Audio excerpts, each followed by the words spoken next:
It's got another name, it's right across from the airport. Good evening. It is 5 o'clock and we will get this Planning Commission for the November 2022 started. Jessica, will you please do roll call? Dana Camp. Here. Nonette Reese. Here. Robin Bridges. Here. Bob Rittenbaugh. Here? Warren McCord. Wendy Birmingham. Here. David Wisdom. Here. Joseph Estrip. Jana Jager. Here. Thank you. Before we start, I would like to give a brief overview of the process for the public meeting of the Auburn Planning Commission. Commission will be presented with agenda items by the city planning staff. Representative for the agenda item will then have the opportunity to make comments and or answer specific questions from the commission. I will then open a public hearing as appropriate, and this will be the opportunity for you to discuss with the commission about the agenda item at hand. We do want everyone to be heard, and we would ask that you keep your comments to 5 minutes. After everyone has spoken, I'll close the public hearing. Representative and staff will then have the opportunity to answer any questions and respond to any issues brought up during the hearing. Then I'll open the floor to commissioners for motions, discussions, and a vote. The commission will vote based on state and local laws and City Comprehensive Plan 2030 and the general good of the community. Having summarized the basics of the Planning Commission hearing and voting process, I would also like to summarize our role and responsibility related to the approval of subdivision plats. By Alabama statute and municipal planning commission, such as ours, is the final approval authority for subdivision plats. With regard to subdivision plats, the commission acts as an administrative body and is bound by the limitations contained in state laws, city zoning ordinance, and the subdivision regs previously adopted by this commission. While public hearings are required on most plats, we welcome any and all public comment concerning these items. Please understand that the Commission's authority is strictly limited to confirming that the plat meets or exceeds the specific requirements codified in laws and regulations previously described. I ask that if you intend to speak during the public hearing this evening, please sign in with your name and address for the record at the front desk. Finally, I'd like to make a point for the public in attendance. As you know, the Planning Commission is an advisory board to the City Council, except in the case of subdivision decisions. All other decisions will be made by the City Council after consideration of the Planning Commission's position. Thank you. At this time, I would like to open citizens' communications. If you would like to speak on anything that is not on tonight's agenda or is on the consent agenda for this evening. I'll open that now. Seeing no one, I'll close that. We will move on to the consent agenda. And before we address this consent agenda, I'd like any of the commissioners, do you want to remove any of the 3 items from this? Okay, seeing none. These items on the consent agenda have been discussed at length by the commission and staff during the packet meeting conducted this past Monday and do not require a public hearing. Tonight, there are 3 items on our consent agenda in addition to the packet meeting minutes from October 10th and regular meeting minutes on October 13th. Commissioners? I move to approve the consent agenda and the minutes. Second. Thank you. All in favor? Aye. Thank you. No opposed. The motion carries. Now, we will move to new business. Before we begin, there's one agenda item that has been withdrawn from tonight's meeting, conditional use request for Go Puff Package Store. So we will. Ms. English. Good evening. The first item tonight on new business is for an annexation of approximately 36.46 acres located on the north side of Shell Toomer Parkway between Automotive Boulevard and Canary Drive. You'll see the subject property here. To the west is West Pace PDD property slated for future development. To the north and east are both larger lot subdivisions, Whippoorwill and also Beach Brook down to the south. Mims Trail is to the southwest as well. Here is a prox map of the property. The West Pace zoned PDD, CDD to the west, and rural and NC 54 in the area, as well as LDD and PDD to the southwest. Here's just an exhibit of the property, the rezoning, or the property to be annexed. And the request meets criteria for annexation, and staff recommends forwarding to City Council with a recommendation for approval. Thank you. Thank you. This is an annexation and does not require a public hearing. So, any discussion among the commissioners or a motion? I'll make a motion to approve case AX 2022-019 with a recommendation for forward to City Council with approval. Second. I have a motion and a second. All those in favor? Aye. Any opposed? Motion carries. Thank you very much. Welcome back. Hello again. The next item is a request for rezoning of the property that was just recommended for annexation, 36.46 acres on the north side of Shell Tumor between Automotive Boulevard and Canary Drive. The future land use designation for this property is neighborhood preservation, which serves to keep the existing density and housing types in the area. The LLRD zoning district, which the applicant has requested, will require a minimum of 1 acre lots for the property. And the zoning district is intended to provide a transition from the rural zoning district towards more intense zoning districts. The maximum density would be 1 dwelling unit an acre, and staff believes that the density aligns with the future land use designation and recommends forwarding to City Council with a recommendation for approval. Thank you. Thank you. Is there an applicant or representative present? Be happy to answer any questions. Thank you. This rezoning does require a public hearing. I'd like to open that now, if you would like to come and speak on this item. Seeing no one, I will close the public hearing.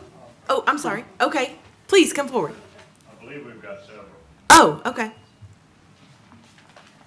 I moved too fast. Hi there. I'm David Merritt. I live on Oriole Drive, right up there in the corner of this. So this is literally in my backyard, but I would like to think that I would be here regardless. When this was reviewed back when West Pace was first going in, the designation at that time was that this should be kept as a buffer zone. There was even talk of making it a bike trail and keeping it to keep traffic down on Shell Timber Parkway. Now, with what all's gone on with West Pace, it hasn't been commercially developed the way that it was talked about, but with the huge investment that the city has made in infrastructure there, I trust that eventually commercial development will go in there. It's a prime location. The house rooftops in Mims Trail and everywhere else is increasing. There is room for that to go up. I don't understand why what was designated as a buffer zone would change at this point. It seems like the need will be there in the future for it to stay as a buffer zone. In addition to that, that land is a hotspot of biodiversity. There is all kinds of, there's eagles and hawks, deer, armadillos, all sorts of things. There's wetlands that are back in that property, as well as a creek that drains all of, to my understanding, all of South College. That area of Auburn goes through there, and to stick houses on top of that creek doesn't make a lot of sense to me. In addition to that, most developers, I assume this is going to be the same way, where they'll clear cut the land and level it. So I don't know if there's been any consideration given to the ecological impacts of making those changes, particularly with the importance of that creek that runs through there. Whether the wetlands will be preserved in any kind of way. There's a lack of details and transparency on that. So I'd like to raise those questions. I do think that it needs a little more consideration before we go from having it designated as a buffer zone to adding more houses on what is already a crowded street. Shell Tumor Parkway, to my understanding, is the size that it is. It's owned by the state. I don't think that they're going to make it any larger, and I can tell you from experience that traffic is already a little too high on that road. I do appreciate the street light that's going in at the end of it. Thank you very much. But adding to the traffic there does seem counterintuitive to me. I realize there's some tax revenue that would come from having the houses there, but also, you know, they're expanding on the other side of Shell Tumor. Mims Trail is going to be even larger than it was. There's also, you know, the apartments that are going in further down 29, as well as all the development that's going in on the north side of town, up around Camden Ridge. So I don't feel like those 25 houses will be sorely missed as a tax revenue generator. So I would like to raise these questions. I think that they deserve some consideration before we rubber stamp this. Thank you very much for your time. Thank you, sir. Please don't forget to sign in. I'm sorry? Please don't forget to sign in. Oh, okay. If you'd like to come forward and speak to this item. I'm showing my ignorance, and I apologize for that. But my name is Ginger Vetter, and I should have done better homework before I came. But I just wanted to ask, what is how are we assured that even though it's approved for the single family per acre, that doesn't get changed along the way without a public hearing, or just for whatever reason it would be changed to a more denser congregation of houses? Would you like to respond to that? Yes, I would. Thank you. It's a good question. So if the rezoning is recommended for approval, and if the council approves the rezoning to LLRD, then that would be the guidelines or the rules that govern what develops on the site. The only way to change that zoning to some other classification that would allow maybe something different would be to go back through the same process and to submit a rezoning application. Would come back through the planning commission. They would make another recommendation to the city council. There would be notices that would be, you know, put up just like there were for this application. So you would have that opportunity to have input. I just want to go on record that I agree 100% with what Mr. Merritt, the questions he was asking, I think they bear answering before it's automatically approved. Thank you. It's already signed in. I also live, my property backs, so my name's Robert Watts. And my property backs up to it, so obviously I have a vested interest in it. I also agree that the buffer zone being changed, and especially the bike trail, I was told was still supposed to go in there, but I see no, on the development where the lots are actually located on there, it's not included in there, there's nothing there, but we were told that it still is in the planning for a bike trail to go through there. Is anybody aware if that's still in? I do not know. Do not know? All right. But when that changed from a buffer zone with a bike trail going through there, it impacts all of us out there. So I just have to second what was said. It's the traffic. Shelton Parkway can't really be expanded because it is a state road, but I think it deserves more consideration. Thank you. Thank you. Anyone else?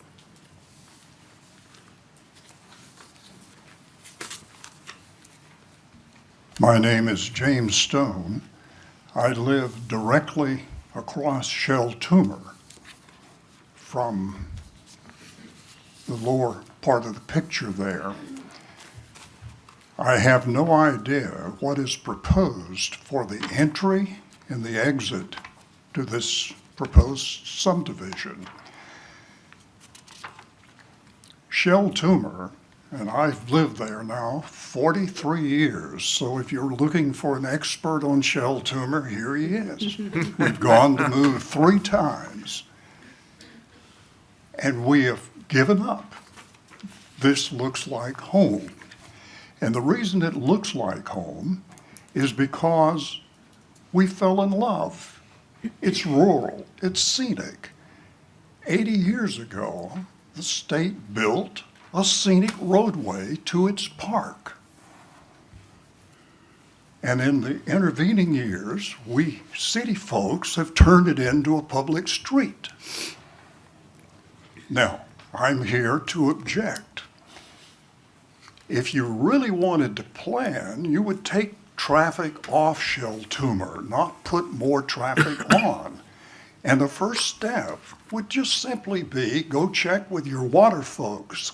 They have just laid a large pipe right in front of the park, gone down Wrights Mill Road, and gone over to Sand Hill, where the new waterworks is located for pumping stations. Now, that would be a planning effort for you folks, a new roadway connecting there.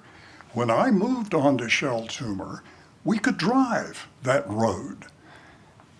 Carelessly, the county and the city looked the other way as we started letting the quarry just munch its way right across that road, and we lost it. That needs to be replaced. That would take a lot of traffic off Shell Toomer. Now, if the new subdivision enters across the existing bike path and comes out on Shell Toomer, I present to you there's a real safety issue. That's a hill. And it's only 500 feet from Canary Drive, too close for two city streets. There is very little sight line from the bottom of the hill to the top, so you're going to create a safety issue if traffic now is on a new public street going into this proposed subdivision. So that would be a difficulty. And I will conclude my remark by just simply saying, folks, this is part of Auburn's heritage. It has been the recreational area forever. Hundreds of people are using that walking trail, letting their children run up and down.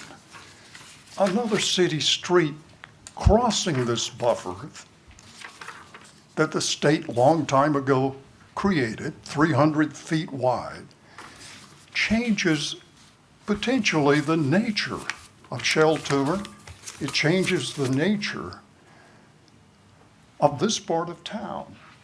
And I think you need to give it more consideration than just merely, oh, it's an access onto another public street. There's no traffic lights. There's no, well, there will be a new one on the end, but there's no city lights. There are no nighttime lights. There's no margins on the road. It's a very narrow road. It should not have additional traffic, and this purports to bring it. Now, if we have to have access to this new proposed subdivision, and it's in your minds to okay that subdivision, then it ought to be Automotive Boulevard that it exits onto. Having said all of that, I just want to thank all of you for volunteering and being a part of this on an ugly Thursday night. Apparently we're going to get rained on, and my wife has warned me, don't lose my umbrella. Some of us are too selfish, too disinterested to volunteer, but that doesn't include you, and you should know better, Bob. But anyway, thank all of you for hearing my comments. Thank you, Mr. Stone.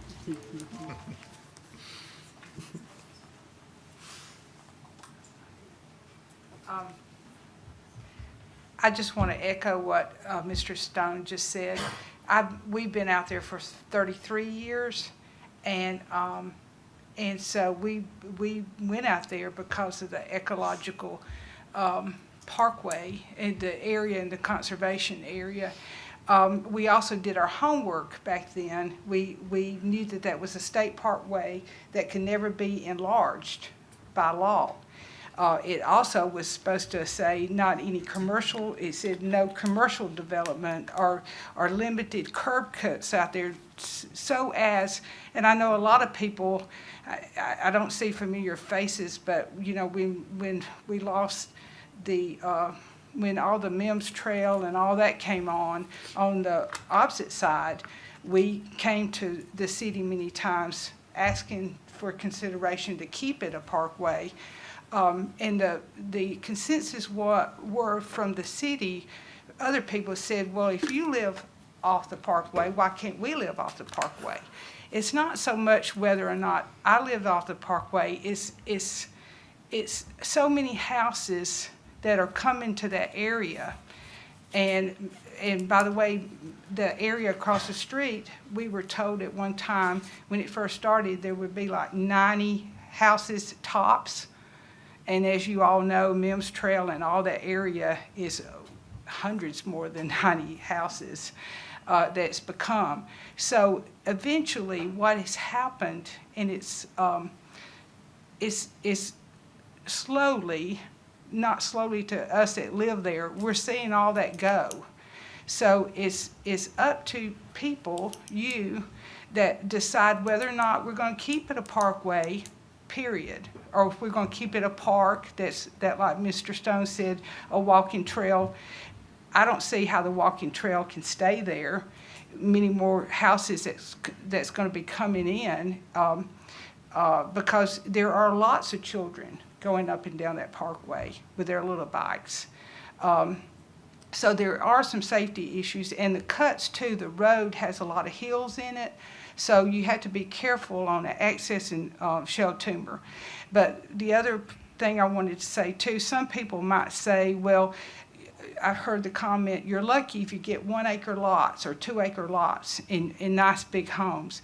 It's not so much that, it's just whether or not it's this subdivision, the next subdivision that comes in. And like I said, it's all going to be gone.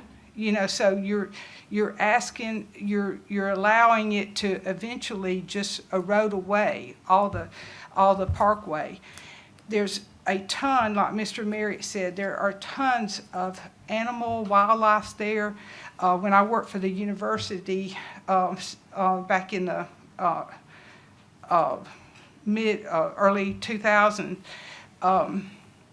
Forestry and Wildlife did studies there with the deer family. And actually, there's 2 sets of deer family that live in our neighborhood. I'll be honest, sometimes I am very upset with the deer when I come and see a whole new, a bunch of plants that are gone. And we do have very dumb deers. They will not read that they should not, that they don't eat this plant normally. They will eat everything there.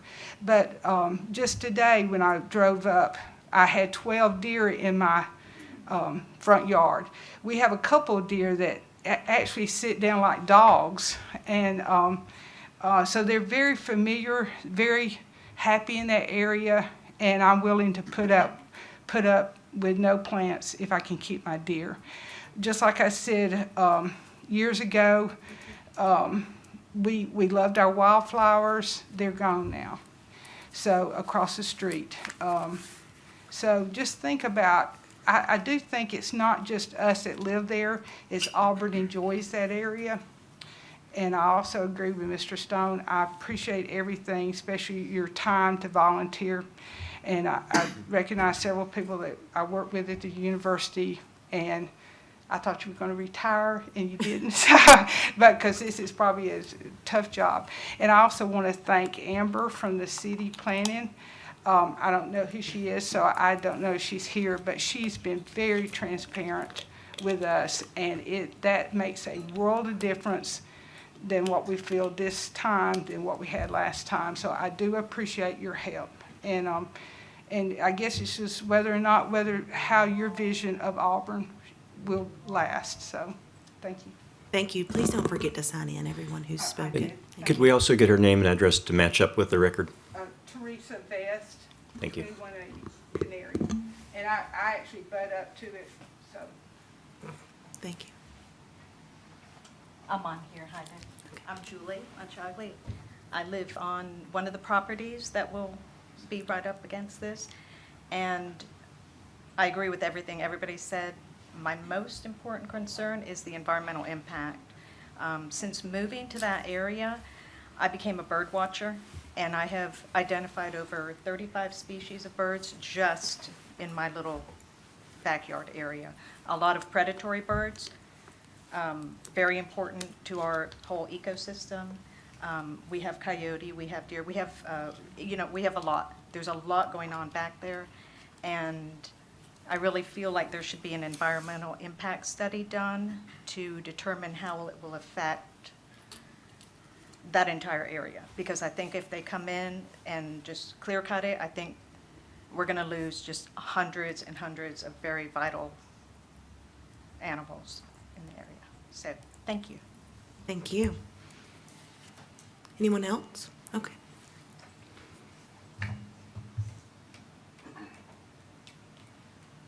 Good evening, I'm Andrew Pent, and I'm farther in the neighborhood, but ever since I moved there 7 years ago, it was like going down, I always said it was like going down to Savannah where all the trees went over, and that's gone away, and people always, I ran for city council a couple years ago, and they said, Auburn needs to grow or die. I've seen a lot more deaths since we've started growing with the traffic and everything, and I go around the neighborhood and help elderly people out, and we just lost my neighbor yesterday, Don Gentry from Gentry and Ware, and there's another neighbor that I went and visited about this. He was a judge here, Dick Lane, we call him the judge, and he was just heartbroken because his house butts up against this. I worked for Stone Martin Builders, and they laughed when they lit their money cigars on fire. I can't leave Auburn without going past the Stone Martin Builder neighborhood, and I guess I'm just really biased because this is my neighborhood and I love these people and I even love these dumb deer. And I also go back there and it's amazing that they're gonna be able to make money after cutting down so many trees. And it's a valley. And when it rains, it's kind of white watery. We kind of go in there and play in this stream, or hopefully not sewer. But it just shocks me. Working for Stone Martin Builders, I know they can do it because of the prices, but to be able to cut those trees down and fill in that land. There's a swamp right over here where you see this like sand pit, the yellow spot to the right of that sand pit. It's a huge swamp. I just think this will cause so many problems. We'll get there, Auburn. I mean, we can destroy this area, but these people that live in this neighborhood have been there since the 70s. They helped build Auburn. They pay the city taxes, very high taxes. Another thing that concerns me is coming out of this neighborhood. A lot of people are using RVs, going to the state park, and those are just very hard to stop. And up there with Mims Trail, where you have coming off the College Street, you have a turn-in lane that turns into a single lane that turns back into a double lane to take a right down Mims Trail Road. It's just going to get so congested, and I have these little girls in the back of my van, and I'm just waiting for someone to plow in the back of me. So if we could just hold off on this for a decade and let these older people that help build up Auburn, go on, and then we can destroy this area. Other than that, I don't know. I'm just really emotional by this because it hurts to see it. And working for companies, like I said, it's just they don't care. Thank you. Thank you. Thank you for signing in. Yes, ma'am. All right, I'm Pamela Turner. I live at 2132 Canary, so I back up to this as well. And I don't have anything to add that the previous speakers haven't already said, but I just want to reaffirm the need for ecological and traffic impact studies. As Andy said, getting out on Shell Timber, you're taking your life in your hands, it feels like sometimes. And then the other gentleman was talking about the kids on the bike path. I can't tell you how many times coming out of Canary, I've had kids right in front of me on that bike path. It's just adding more traffic out there, adding yet another cut in that bike path. It's worrisome. And then the wildlife as well. As they built up the other side of Shell Timber, Mims and all that, we've always had a lot of deer. We love our deer. I agree with everyone else. I love my deer. They do drive me nuts. But as Ms. Vest says, they eat things they're not supposed to eat. Well, the reason they eat things that they're not supposed to eat is we have completely destroyed so many acres of their habitat out there. And they've been condensed into smaller and smaller areas over the last couple of years. If you take away this one last little piece of their habitat, we're going to be overrun with them. They're going to be everywhere. I already can't let my dogs out at night because of the coyotes that are in that back spot right now. And that's just happened in the last couple of years that we've started to really see them come into our neighborhood as they've destroyed their habitat across the street. So the ecological and the traffic, please, y'all consider that. Thank you. Thank you. Anyone else?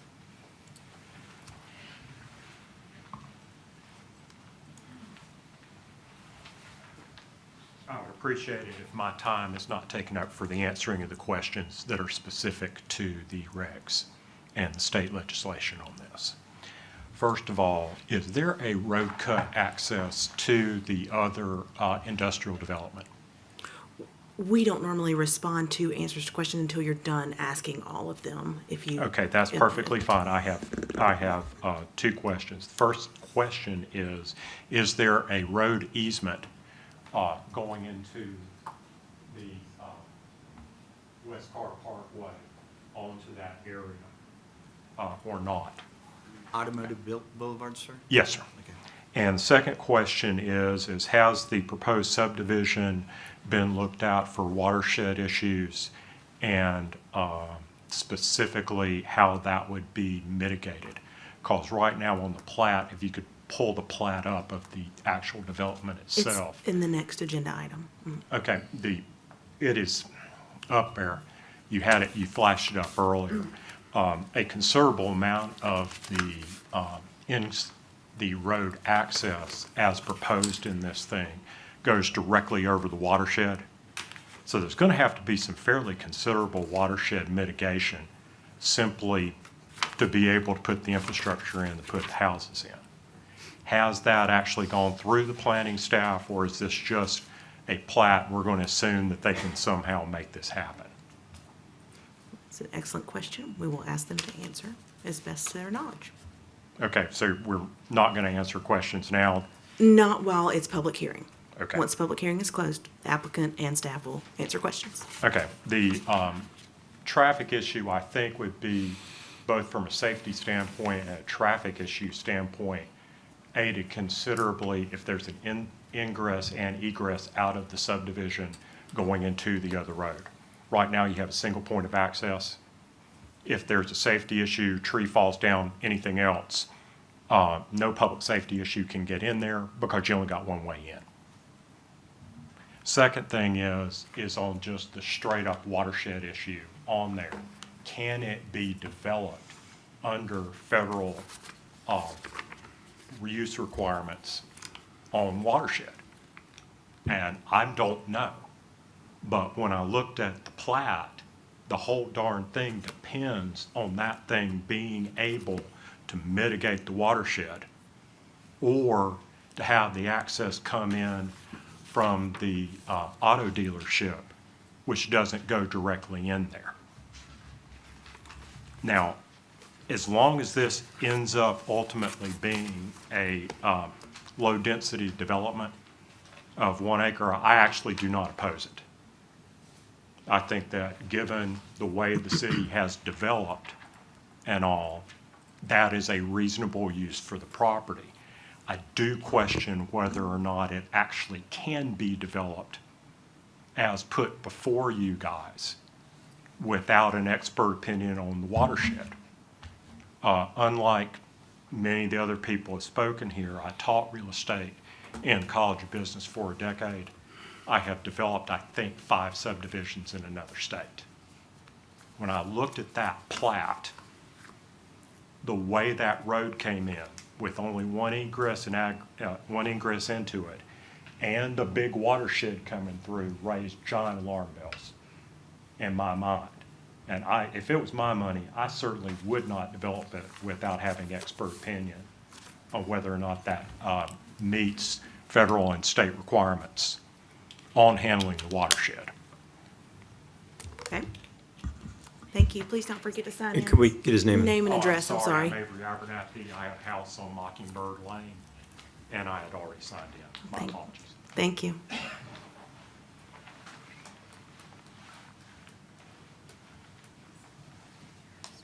I'm Rick Zelmer, 2037 Canary Drive, and I agree with the gentleman that just spoke.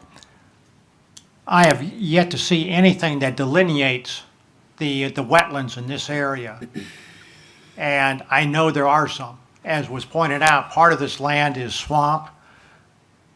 I can tell you that I have been amused by whether it was the city or the state's actions to eliminate the beavers, because they have dammed that thing up several times, and those critters are smart. One time they dammed it up underneath the bridge, and that was interesting to see the work to get it out. But I know there's got to be some wetlands there.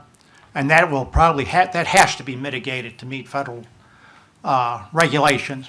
The other thing, and this has been pointed out again, we don't need another access on Shell Toomer egress.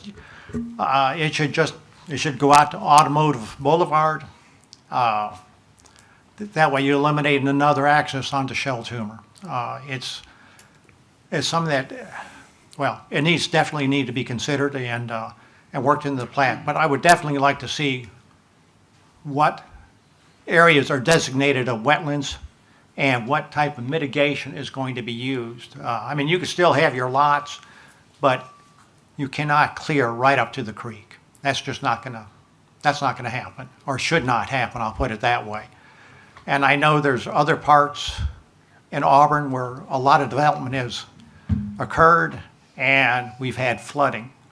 We don't need to exacerbate any of the watershed problems if we don't have to. Thank you. Thank you, sir.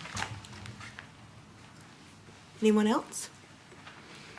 Seeing no one, I will close the public hearing and ask, if I can, staff and applicant to help us with some of these answers, if possible. Okay, go for it. So first thing I think was a planning issue, and that is they noted that there was a buffer zone there, that this was a buffer zone, and perhaps some type of development for bike trail was supposed to be put into this area. Can you give us some background on that? Staff, I think it'd be staff. On the bike trail, I do not have any information on that. That may be something that would require some additional look into. But this predates me, so I'm looking at my staff. Do you all know anything about this buffer? Because it is privately owned, so was there some history where this was supposed to remain completely undeveloped for some reason? Not that I recall. This was not annexed into the city limits or rezoned when the remaining part of West Pace was developed.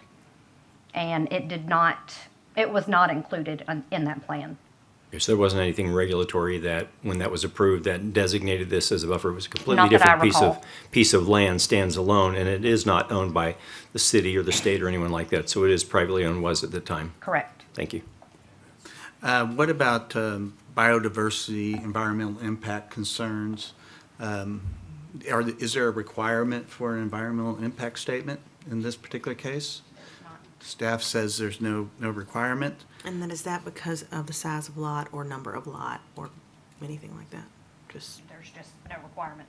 Okay. I mean, some of the engineering folks may be able to elaborate some, but on privately developed projects that aren't using any federal funding and aren't in a sensitive area, there's not typically any environmental impact studies required. Yeah, so there's a variety of different concerns about drainage in that creek that's in there and the watershed mitigation, just a whole variety of those kinds of things. Maybe the developer could help us on that one.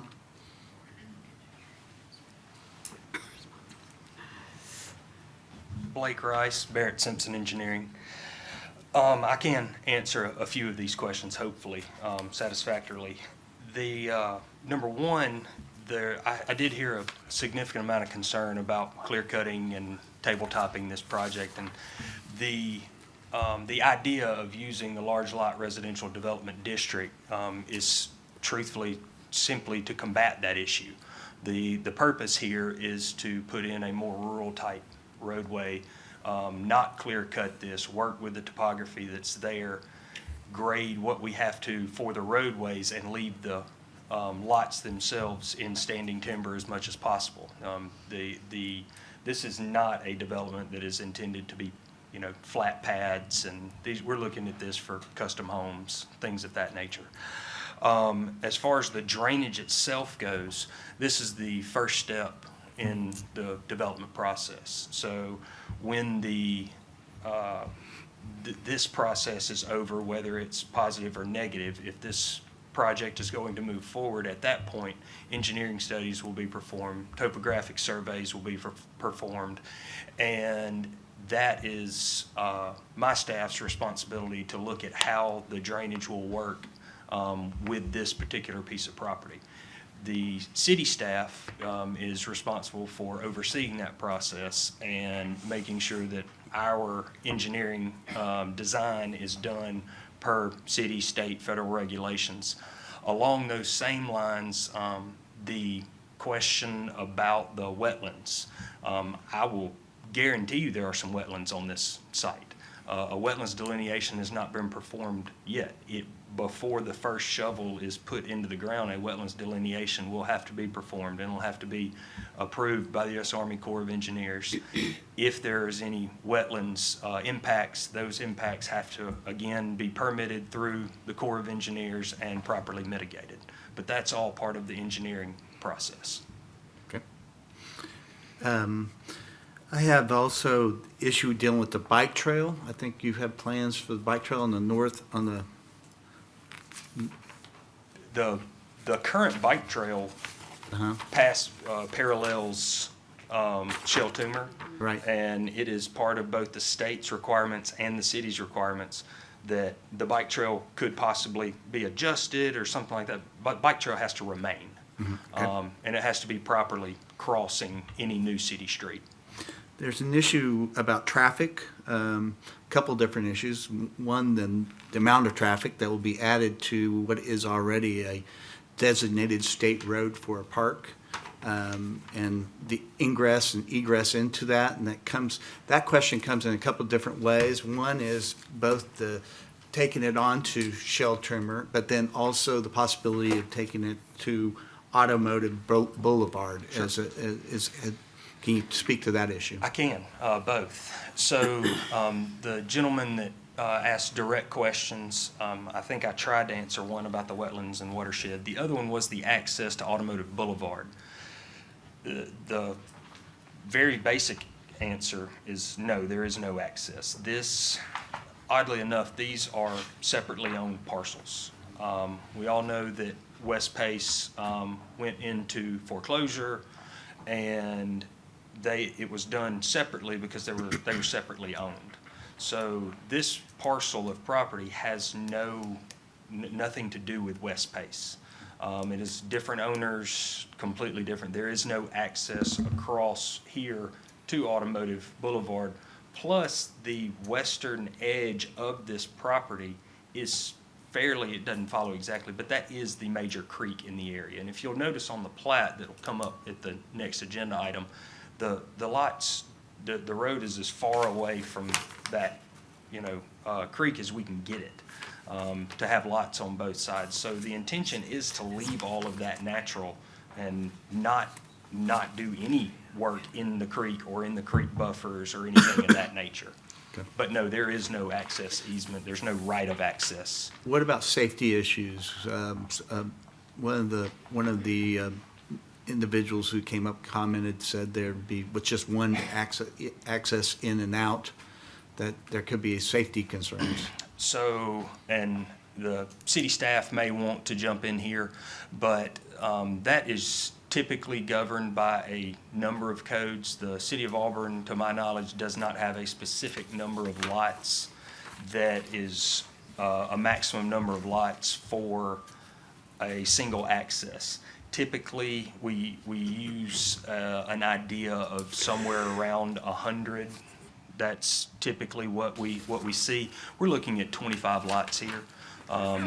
Even if you were to look at fire code, anything like that, you're well under the requirements for a secondary access. Okay. A bigger issue, I think, is just the whole development along the parkway. And that, yes, it's obviously attractive, but, at some point, maybe the amount of development is just simply too great, that the parkway was intended to be a parkway, not a city street. That may not be something you can answer. The only thing I can answer that is when the property to the east and the north were developed. There's no access to those roads either. The Shell Tumor Parkway is this property's only access. There's no other methodology to develop this property but to access Shell Tumor. Should the Shell Tumor is owned by the state of Alabama Parks Department, should they deem it necessary to grant that access, which would also be part of the development, engineering, and entitlement process, should they feel necessary to grant that access, it's their roadway. And they would be the ones to have to grant They do. access for you to even be able to You do can't any of do this in the first place. anything on Shell Tumor without, Okay. I think some of the city staff would tell you, even the utilities connections are sometimes fun to get approved through the state. So in this particular case, even if we grant you pass all three of your agenda items, you still have to get past the state and justify that the traffic will not be too great and all the other things to the state, right? We do. Okay. And the watershed issue with the Corps of Engineers, if they deem that the plat that you have is too impactful on that, then you just have to adjust the, There are, Adjust the you lot could see size, lot adjust the- attrition. This is a maximum number of lots. I don't know if we can Just- get to that number. Yeah. We've got to go through that process and find out if that number of lots is actually feasible. Obviously, it can't be any more just obviously be your because. best case Right. scenario if everything went the way you hoped, yeah. I think I've covered all the topics that were mentioned in the public comments, I think. Yes, did I miss some? It's not public hearing, it's It's closed. not public, I'm sorry. I couldn't ask this question because I had not heard this. But I'm sorry, but public comment is over. I would just like to know, is the engineering study that goes to the Army Corps of Engineers, will that be a public document? Can I get a copy at that time? That if a Corps of Engineers permit is required, then yes. It's Once it public. is submitted to the U.S. Army Corps of Engineers, it becomes public record. Okay. I have a question for engineering. The site distance between the two entry, and I realize this is rezoning, our next project item is, but we're answering all the questions right now, so I figure I would go ahead and do that. Site distance, it being a hill, are we okay, or do you look at that in DRT? Are you talking about site distance or the distance between the two would-be streets? Both. Okay. The distance between two streets, there is no, spacing requirement on that. I mean, in general, we don't have an issue where they're actually too close to work. Okay. Just because it would not be a good design, so it's usually not proposed that way. I would assume the site distance, somebody brought up the issue about potential vertical, limitations on site distance. That'll all have to be checked, and I'm sure the state's gonna require they're gonna wanna see that analysis when they review it. So that's DRT and state would probably both look at that. Okay, great. Okay, Sounds to me like you have a lot more to do after you're done with us, Yes, sir, maybe. every time. okay, so we've asked questions, had some discussion. Do you have any thoughts, commissioners? This is the rezoning of the 36 acres to LLRD.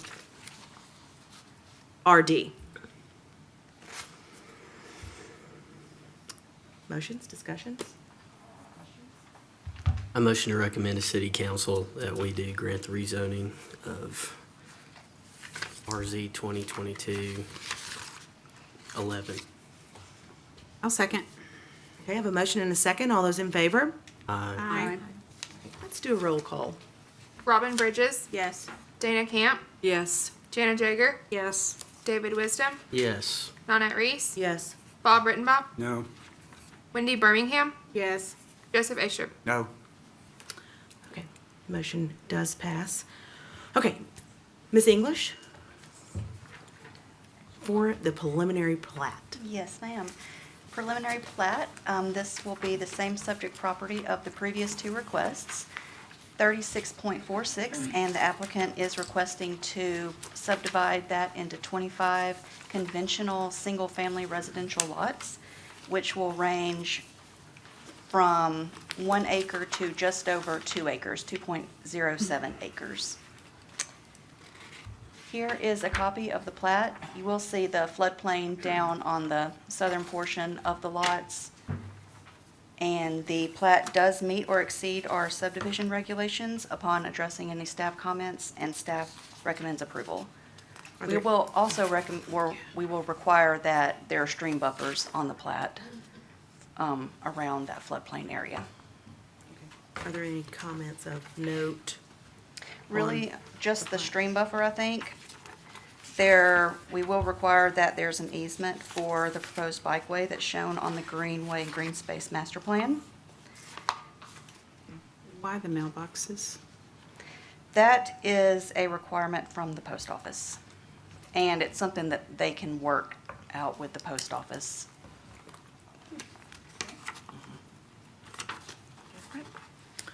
Thank you. This is a preliminary plat, and it does have a public hearing.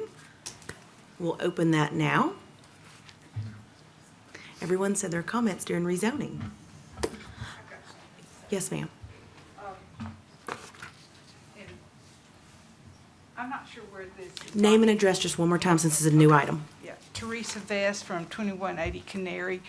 Concerning the bike path, and I know the gentleman mentioned that he didn't know the history on this, is when, back in 2000, I guess 9, 8, when all the rezoning across the street was happening, West Pace LLC, I think the particular developer was Tom Haley, and he promised, and the city worked out the bike, there would be 3 additional buildings for the park built, and also that there would be an additional buffer zone, is where we came up with a buffer zone, it was mentioned there, and also a bike path would veer off the existing bike path and go up in that area, in that buffer zone.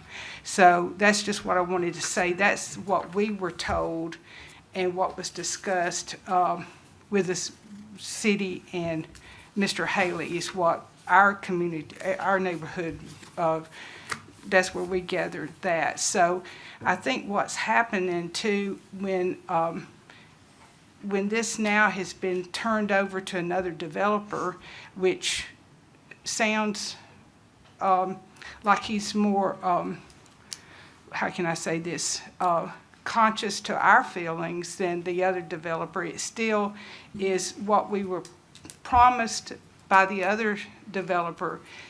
Some reason it never comes to, I don't know who holds people accountable for what they say in these meetings. And I know you have to deal with that all the time and see that. So I don't know what the answer is how we can work out when we understand one thing and the end product becomes something else. So, thank you. Thank you, ma'am.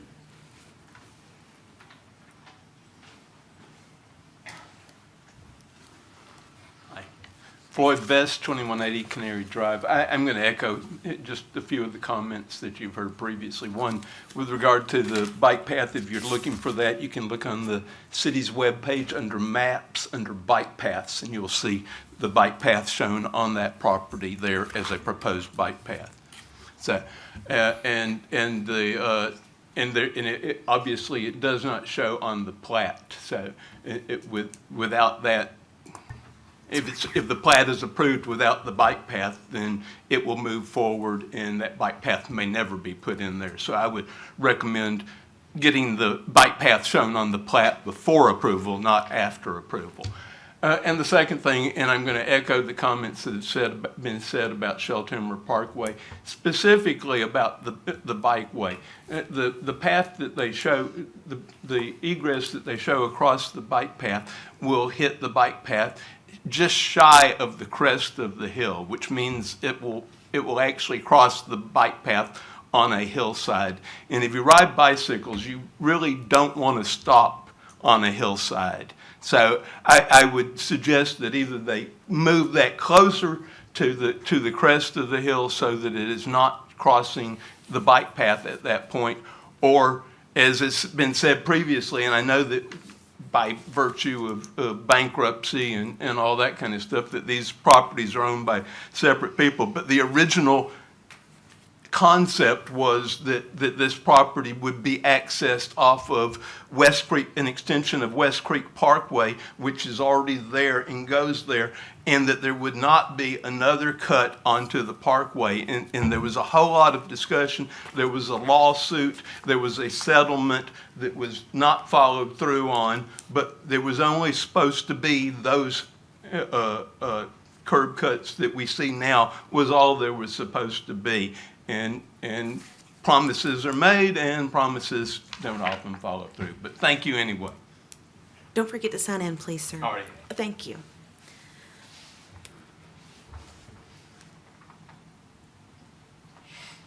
Hi, I already signed in. Thank you. I'm Diane Delmain. I'm also in Canary Drive.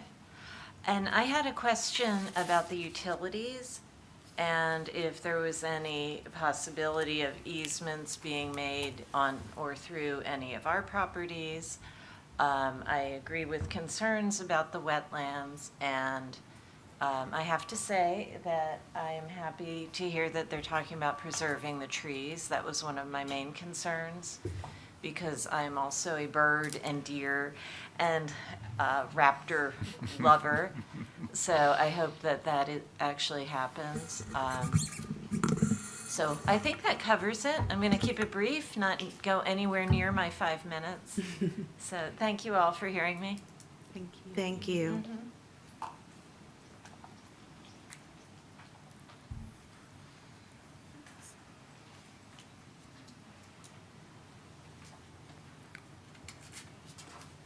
Avery Abernathy, 401 Mockingbird Lane. First of all, I appreciate the developer answering my questions about was there a easement into the other road. That answers, that and the planning staff answered that question. I had not looked at the master map before coming. I have one request that you'll have to ask your staff, and that is when the watershed mitigation stuff and the Army Corps of Engineers studies come through, if that goes to the planning staff, will that be put on the planning staff's website for the subdivision?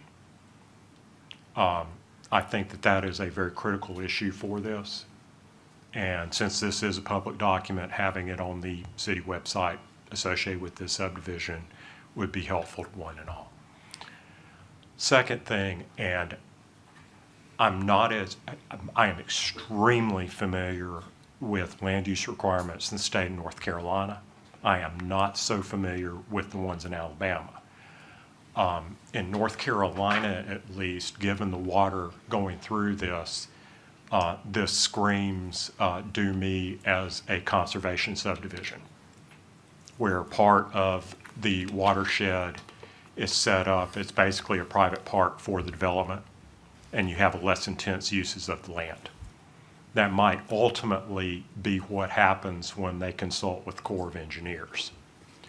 I suggest for the Planning Commission that you table this particular subdivision plan until you, one, get your Army Corps of Engineer statement on it, and second, at least ask the developer, would they consider doing a conservation subdivision on this? They're not going to make as much money on it, I realize it, and it may not make it economically feasible. I haven't run the numbers, I don't know. But that might be something that would actually sort of split the difference on this. But I think you're sort of buying a pig in a poke on this if you approve this subdivision as it is right now, given that literally, as you just glance at it, half the lots in this subdivision that are before you roughly are going to depend on other expertise that you do not have in front of you. And making a decision now on this subdivision may be a bit premature as a result. But again, I appreciate the staff. I certainly appreciate the developer sharing this. I will add one more thing, and I know this from experience. The developer is planning on doing this for single-family housing, not flattening everything and putting down pads, okay? I'll take him absolutely at his word. that would probably be highest and best use to get my dollar out of the subdivision. But the individual purchasers of those lots are going to make the decision on what to do about those trees and everything else. It really, once the thing is developed, or, you know, if you prove this, then the individual property owners are going to make those decisions. So, you know, it's all well and good. Developers say this. I've seen things that, as a developer, that I wish people had not made that decision doing the lots. But, I mean, it is what it is when you prove it. Thank you all very much. Thank you. Anyone else for the public hearing? We'll close the public hearing now. Question about the public record issue of things that they find out whether or not the plat goes through. I would Corps of say, Engineers. under normal circumstances, we probably don't display all that on the webpage, but if we have it, it's a public record, and anyone can submit a public records request to the city, and we would be happy to release that record. So that's what they could do. I'm sorry, Katie, do you have something else? I was just going to state that that wouldn't be housed in our department. It's going to be in Water Resource Management. Okay. But still, they could receive that through a records Sure. request. Mhm. Okay. And then the second thing was that this is a preliminary plat approval so that they can, or if they wish to, move forward with all of the things that the applicant stated earlier. So there will be another final plat that comes back to us if they move forward before they move dirt. Yeah, that was a comment I was going to make as well. Just procedurally, there's always a preliminary plat, and then they go through the process.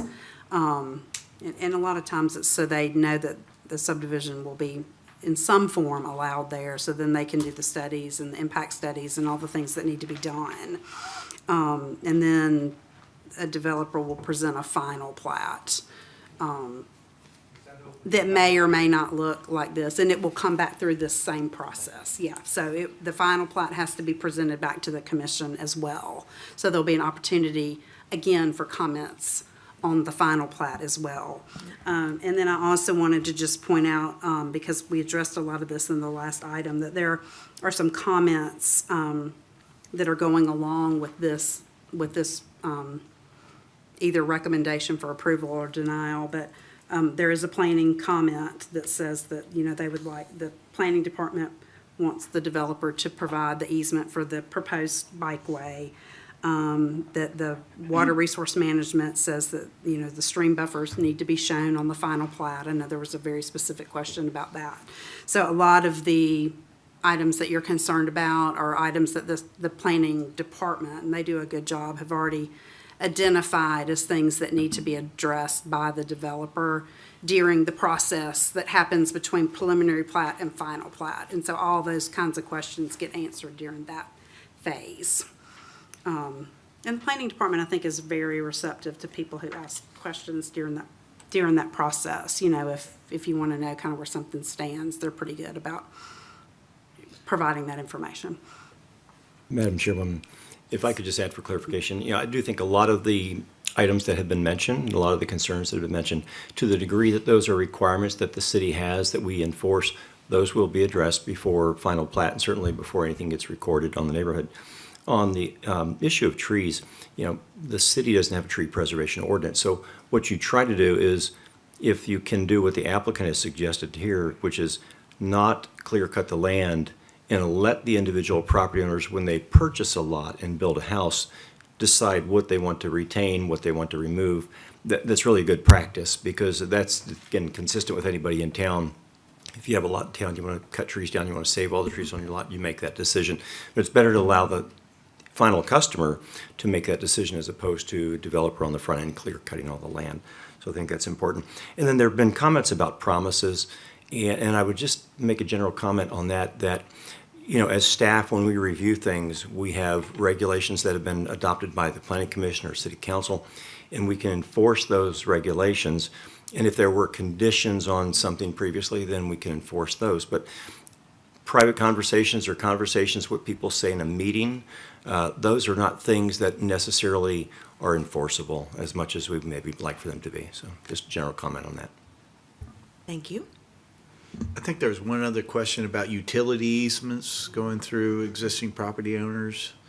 Anything about that? Yeah, at this point in time, there's no plan for any utility easements to go off-site outside of the boundary of the development. Okay. Okay, any other questions from the commissioners? Discussions, motions? Jana, you had mentioned there would be a public talking hearing for the final there. plat, but there is not a public, Not a public, but it has to come back in front of True. the commission for True. approval. Okay. Mhm. Oh, Yep. but I said there would be a public hearing, yeah. My mistake on that. But it does come back through Yes. us for approval. Yes. Okay. Commissioners? I move to approve PP 2022-024 with all staff conditions. Second. I have a motion and a second. Let's do a roll call. Robin Bridges. Yes. Dana Camp. Yes. Jana Jager. Yes. David Wisdom. Yes. Nanette Reese. Yes. Bob Rittenbaugh. Yes. Wendy Birmingham. Yes. Joseph Astrup. Yes. Great, motion carries. Thank you all. Next up, we have Riverwood subdivision. Mr. Kip.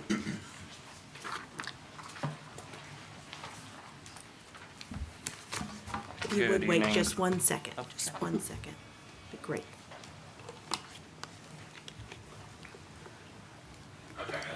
This is the one on the left.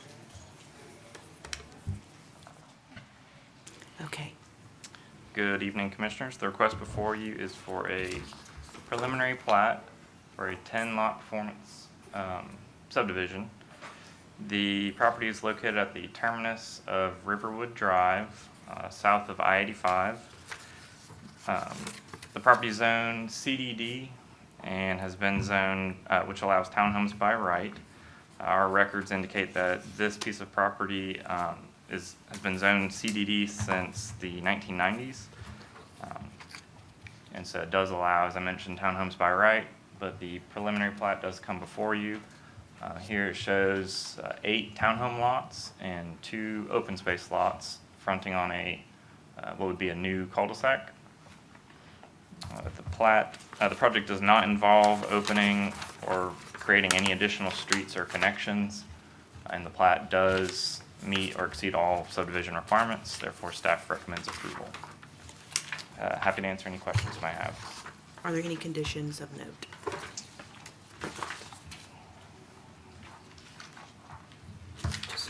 No, mostly just cleanup.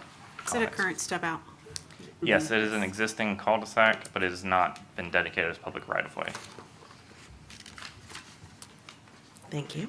Is there an applicant? Thank you. This, as preliminary plat, does require a public hearing. I will open that now.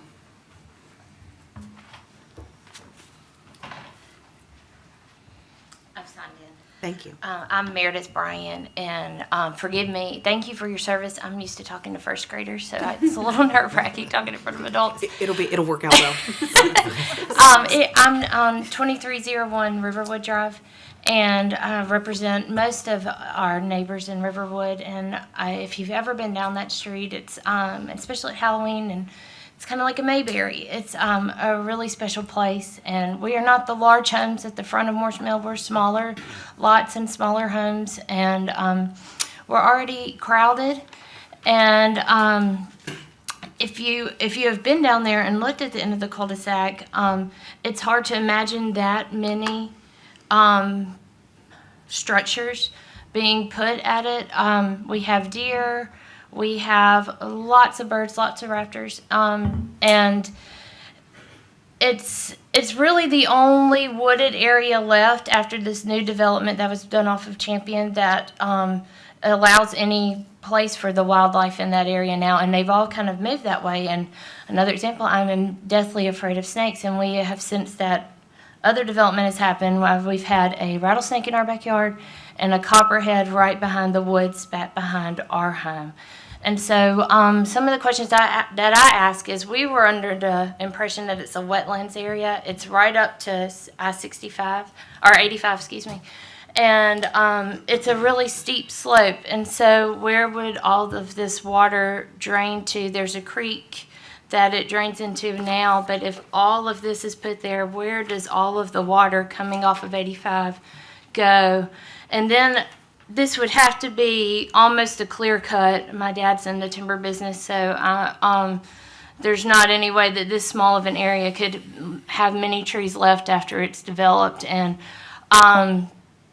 interstate noise. We already have a lot of noise backing up to our homes. The trees help block a lot of that. You can tell a significant difference between winter and summer. Winter, when the leaves come off, the interstate's already louder. So that's another question. And then another thing is, has the builder looked at, there is not on the property that the builder is doing, but close to it, there is a grave. Has he done the research to know if there are any other graves in that area that he's going to be changing?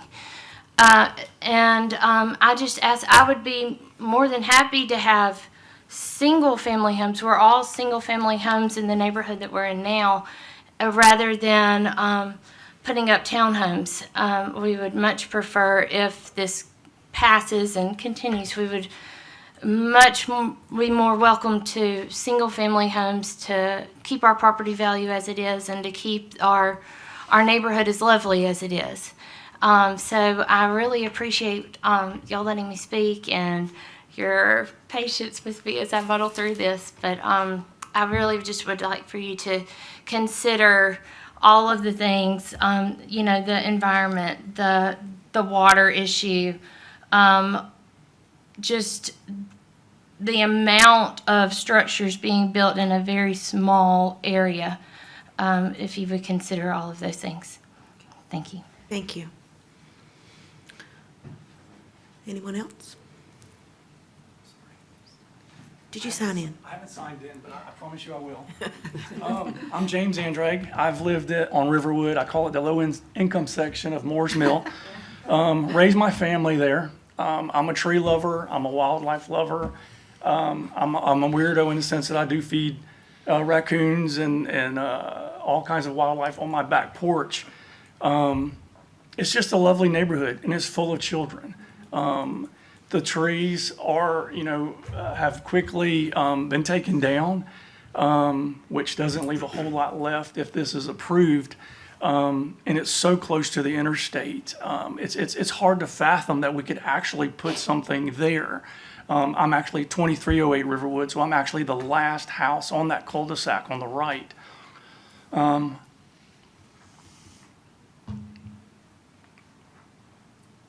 I've had so much issues with erosion of my property already. I've lost a lot of my property because of the erosion. And Auburn has been so good at coming and fixing that for years. This is the first year that I called and I couldn't get any kind of any help on that, but I've lost quite a bit of my land there. And like Ms. Meredith said, and I don't mean to repeat anything, a lot of that was considered wetlands as well. And when you see the amount of water that comes from underneath the interstate and washes, and I think it goes down, I think it's almost like the same thing that we were talking about the other neighborhood. It goes into a lake, and that lake just becomes a mud hole in the end. So I would ask, and I do appreciate you guys volunteering. I appreciate all the Auburn. We love Auburn. I think this is proof of it. I wish we had more, representation from our neighborhood. But it is Riverwood never really got any kind of publicity until now. It's a quiet, little, like Meredith said, Mayberry. But I'm thinking about the children because it is super, super crowded on that road. And then what little bit of wildlife that we have left, the trees that we do have there, which are quickly going. The grave that Miss Meredith is talking to, I'm not sure about. I don't do my history on this property, but there is a grave that is marked. I think it says on the metal placket, born a slave, died a free man. And I don't know, my kids have been back there in those woods, and the arrowheads, what look to be Indian burial plots back there. It's kind of an eerie thing when we start playing with these issues. But I don't want to go on and repeat too much what Ms. Meredith said. So I appreciate you guys, appreciate you volunteering. And I just would ask you to greatly consider this little low-income section of Moore's Mill. What we do have back there, we do appreciate it. And like I said, I've been there 16 years and appreciate your time. Thank you. Thank you. Anyone else? Seeing no one, we'll close the public hearing. So this is the preliminary plat. The style of development is allowed by right, and water issues, et cetera, will be looked at through the process of review before final plat. Yes, sir. Please come tell us. Well, I would just ask, could you get with me and tell me where that grave is located? That needs to be taken care of.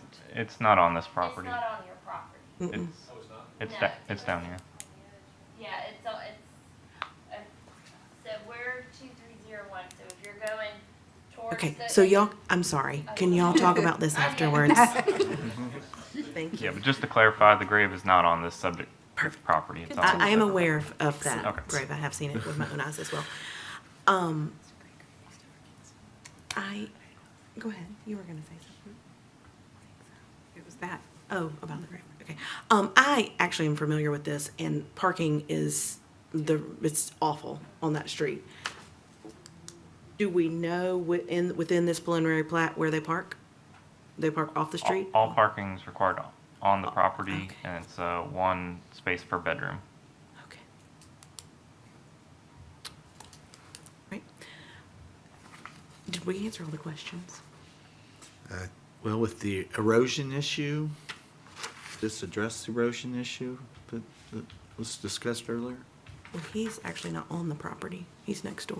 He's next door, but maybe this could address his erosion issues at all, do you know? There are some streams that are shown here on the plat, but they're not being impacted as far as I know, and erosion and sediment control would have to be set up for the project. Okay, thank you.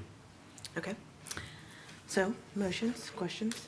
Yeah, I'd like to say, I'm curious why, when Moore's Mill subdivision and the second half was developed, why this cul-de-sac was not developed when they did all the others. Do we have any way of knowing that? Why this particular lot was not developed? When if you look at the map, it's a glaring question mark. I mean, why was the decision made not to develop this one little cul-de-sac?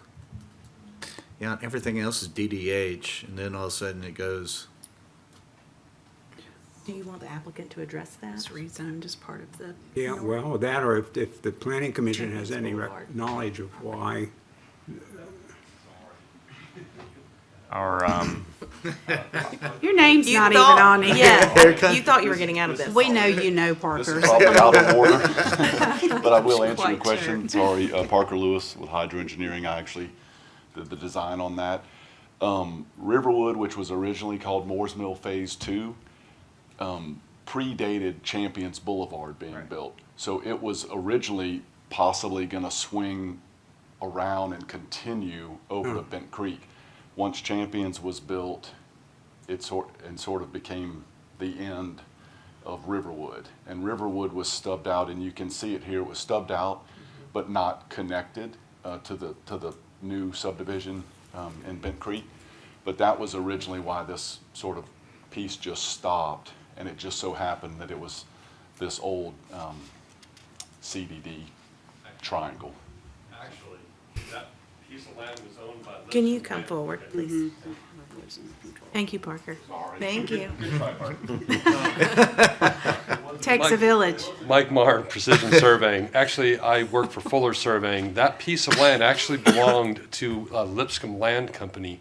It was isolated when the interstate went in and left that little tidbit over. So I don't believe Cleveland's actually owned the property when they were developing Moore's Mill. So that's why it never got carried forward, or one of the reasons.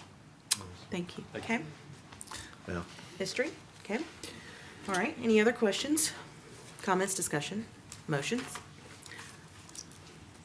I move that I'm trying to get to the right, I move that we approve PP 2022-025 Riverwood subdivision A second. with staff, any staff comments? Second.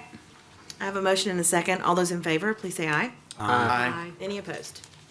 Motion carries. Thank you all very much. Our next agenda item is the one that was withdrawn, so we're moving on to conditional use. Thank you. Good evening, Commissioners. This is an amended conditional use that you have seen before. In fact, you saw it September 8th and approved it. This is for 1521 East Glen Avenue. What was approved by Planning Commission and City Council was for a fast food use with a drive-through for a Taco Bell. It was approved by both Planning Commission and City Council with conditions. This has come back before you to address the removal of the second engineering condition, and so we have to go through that process again. Nothing else has changed in regards to what you saw earlier. It is still the same location, the Goo Goo Car Wash. It is still CDD, and so is the surrounding area. And it is still the same square footage and the same design, unless, of course, that has to be reworked due to that condition. Oh, sorry, I went too far. My apologies. So staff recommends approval of the amendment to remove condition number 2 from engineering. Okay, thank you. Is there an applicant here? Thank you. This does require a public hearing. I will open the public hearing now. Seeing no one, we'll close the public hearing. Do you have any questions for applicant or staff? I have a question about just the connection to the bank. Can someone talk to me about, so if the distance is required, what happens to the easement to the bank? Is it an easement? What is the deal with the access to the bank? Because I know this is how people get in and out of that bank on the corner as well. My name's Mike Gray, and this is Tim Miner. We're both with Tikala, the franchisee of the Taco Bell. One of the reasons for coming back in front of you guys is that there is an easement that was dedicated a long time ago to the bank, and that is the main source of access to the bank from this piece of property.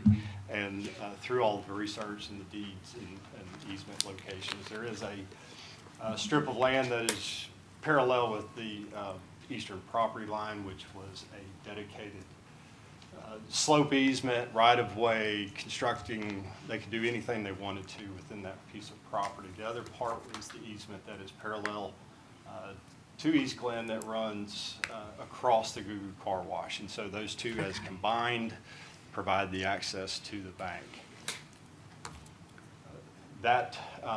We have discussed it with the bank. They are not in favor, and we have documents if you'd like to see them, letters from the bank. We've got copies of the easement and those kind of things. So they would rather keep the connections as they are currently? Correct, because that is their main access. From the Taco Bell side, we are open to multiple different layouts. The problem is any easement that would be rewritten for the bank would put them through the parking lot of the Taco Bell. They would be sitting in line with the remaining customers in line, and that's, from a bank standpoint, I wouldn't choose that either. So, but we're open to turning that side around. We can have access from the back or from the front. Those are all viable options for us. Unfortunately, we don't have control of the bank nor that easement. Yeah, my concern would be if you just mess too much with that, it might create more confusion for people going in and out of the bank, so, as opposed to the current layout. So what we have in front of us is without this 125 feet that you're asking us to just do away with, correct? This is as you would like to build it. We're open for either way. We could go with 125 feet, or we could keep the remaining or the existing access. The problem is we, as a developer or owner, future owner of that property, we don't have the right to negate that easement. Right. But what we're looking at here on the screen is if we were to grant that waiver, and you would not have to meet that requirement. That's correct. Okay. Okay. Any more questions for the applicant? Okay. Thank you. Commissioners?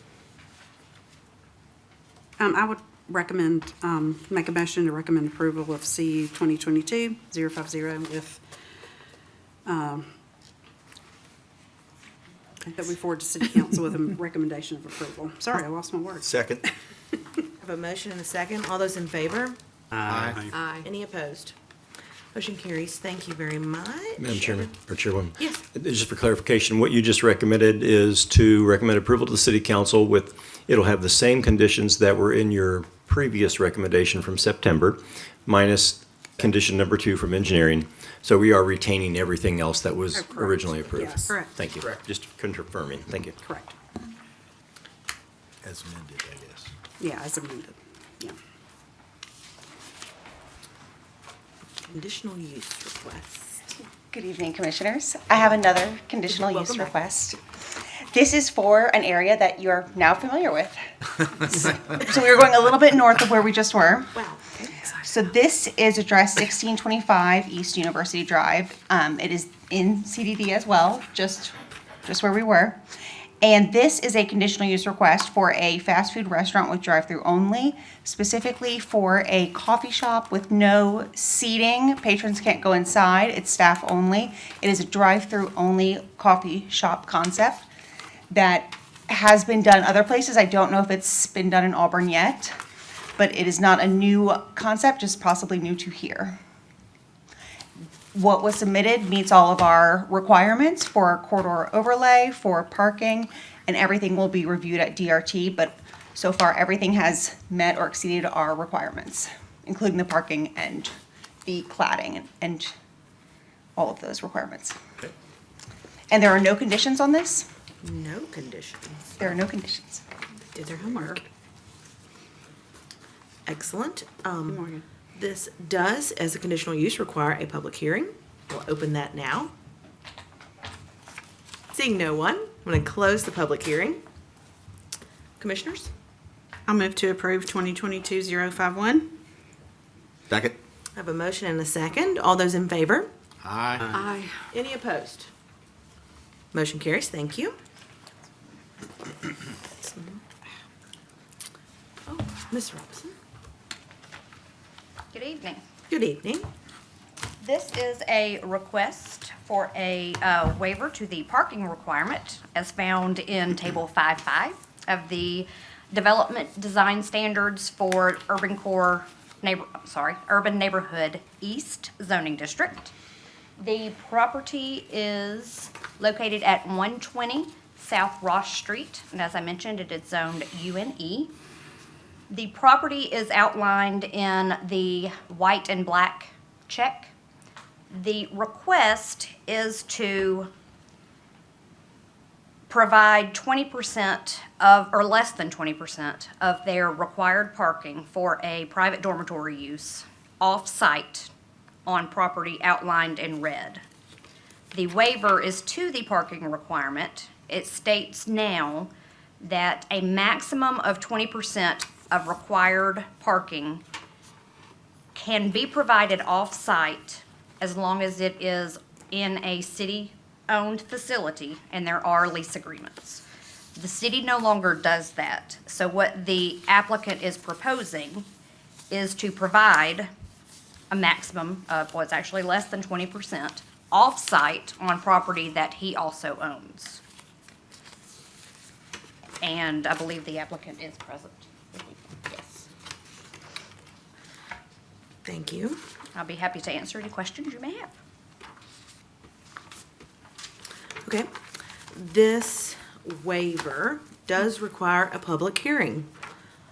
So I'll open the public hearing now. Seeing no one, I will close the public hearing. Commissioners?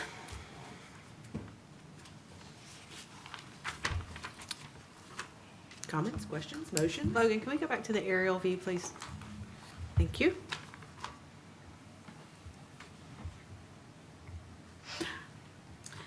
I have one question. Because it is a 100-year floodplain on the property, is this impacting that at all? No, Okay. nope. We're actually outside the floodplain. So Katie did a good job of presenting this one. So basically, We feel like we're meeting the spirit of the ordinance that allows the 20%. It's just the way the ordinance is written, those 6 parking spaces would probably be right there in this municipal lot, which is not an option. So we like those 6 spaces to be 20 feet away from the site, owned by the same owner. So that's what we're here to ask for. So be happy to answer any questions or talk through logistics or anything you have. Okay. I'm not familiar. Where's Duplex Court? I was I'm about trying to to, talk trying about to it. figure out. Suggestive, it's right across from the like garage doors to Fire Station 1 Oh, on I see. Magnolia. So if you've never driven back there, you should. It's an area that is in dire need of some redevelopment. There's some very dilapidated older homes back there. Duplex Court itself is pretty, when you get back into the area that has not already been redeveloped by this particular property owner. The road's pretty rough. Yeah. The area, I know that that's being proposed for the additional parking is not developable because it is in that, close to that 100-year floodplain area. And I think that as we look at some of these smaller projects, we're gonna have to be creative if we are gonna continue to maintain the parking requirements that we have for some of these areas. We're going to have to start to become a little more creative in allowing a developer to figure out how to park the cars. And and if we allow 20% off-site in a municipal lot, I personally don't have an issue with allowing less than 20% off-site when the developer owns the other piece of property as well. So this is not turning into a private lease situation. It's not, it's not a private agreement between 2 different property owners. Don't have a feeling that either one of these properties would be sold separately. So for those reasons, I think specific to this particular request, I think it's reasonable. I agree. Motion to approve the waiver. Second. I have a motion and a second. All those in favor? Aye. Any opposed? Motion carries. Thank you very much. Conditional use.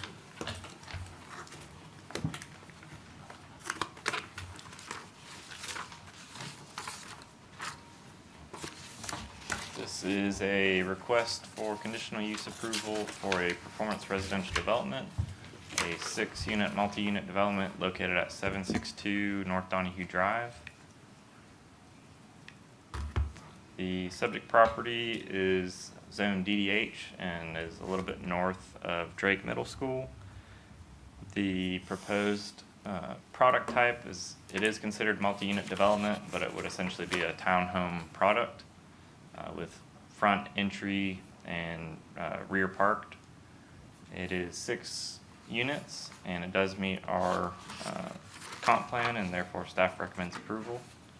And the applicant's representative did let us know that he would not be able to attend, but I'm happy to answer any questions you might have. Any conditions? No conditions of approval. Wonderful, thank you. This does require a public hearing. I will open that now. Seeing no one, I will close the public hearing. Commissioners? I move to approve CU 2022-059, if no one has any discussion. Second. Board to City Council approval. I have a motion and a second. All those in favor? Aye. Any opposed? Motion carries. Thank you all very much. That finishes our business. Are there any staff communications? I do have an item for the commission. Earlier this week, we sent you a 2023 calendar that we put together every year at the end of the year for the next calendar year, and has the pertinent dates on it for your meetings and things of that nature. If you've had a chance to look at that and you had any comments, please let me know. Or if you don't have any comments and you looked at it and it looks, correct to you, if you will. We tried to obviously miss holidays and account for holidays and move things around, try to avoid spring break and those types of things. So staff thinks that it's probably something good that we've put together and it will work for next year. But I would like to either know that you're okay with it, or if there's something you'd like to see changed, have a brief discussion about that tonight. Was the March change the spring break adjustment? I believe it was, yes, sir. We moved it forward a week. Yeah, I reviewed it. It looked great to me. We can always change it if a conflict comes up, if we learn about it later on, but we wanted to go ahead and try to release it to the public and the engineers and people that we work with, so thank you. Wonderful. If that is all, we are adjourned.